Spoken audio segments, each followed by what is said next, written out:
meron na tayo ditong coffee series na Americano Jelly Powder. So na-excite ako dito, gagawan natin yan ng recipe videos na dapat ninyong abangan. Meron din silang pinadala sa atin na kauna-unahang jelly powder na cucumber flavor. So sila pa lang yung meron yan.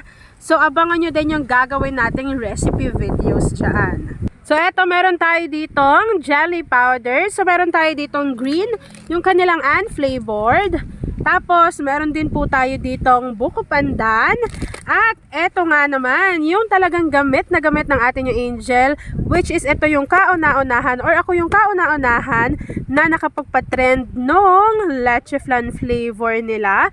And alam nyo ba, sobrang dami na rin nakabili at nakasubok neto. Plus, meron din tayo ditong ube flavor.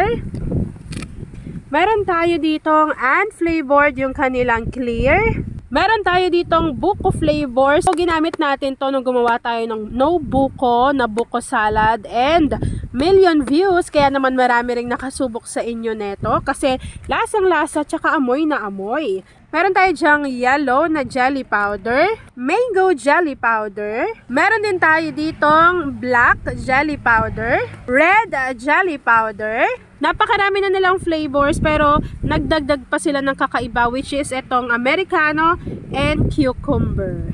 Hindi lang po jelly powder ang meron si Menu Magic dahil meron din po silang beef cubes, pork cubes, and chicken cubes. Ito din yung sikreto ko sa binabalik-balikang chili oil ko. So, ito yan yung Menu chicken powder. 250 grams na po iyan.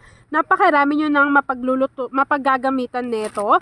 Pero kung ayaw nyo niyan, kung hindi kayo sanay sa maramihan, ganito na lang. Per sachet, meron din naman po sila.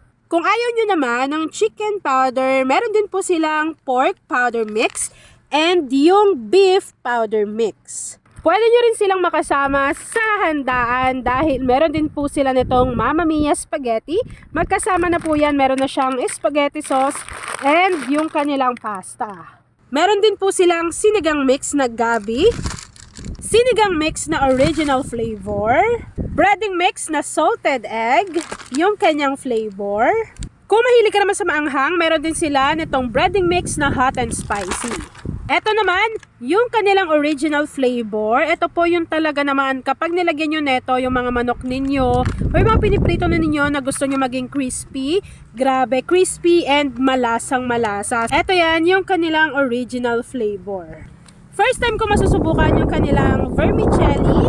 Ito po yung sotanghon nila. 200 grams naman siya per pack. So, abangan nyo din yung gagawin natin dyang recipe videos kasi ang dami po nilang ipinadala sa atin yung Angel. Ayan. So, kung gusto ninyo ng mga products ni Menu na talaga namang alam ninyong gamit na gamit ng atin yung Angel, ilalagay ko yan dyan kung saan ako nakakabili and kung ano yung legit store nila.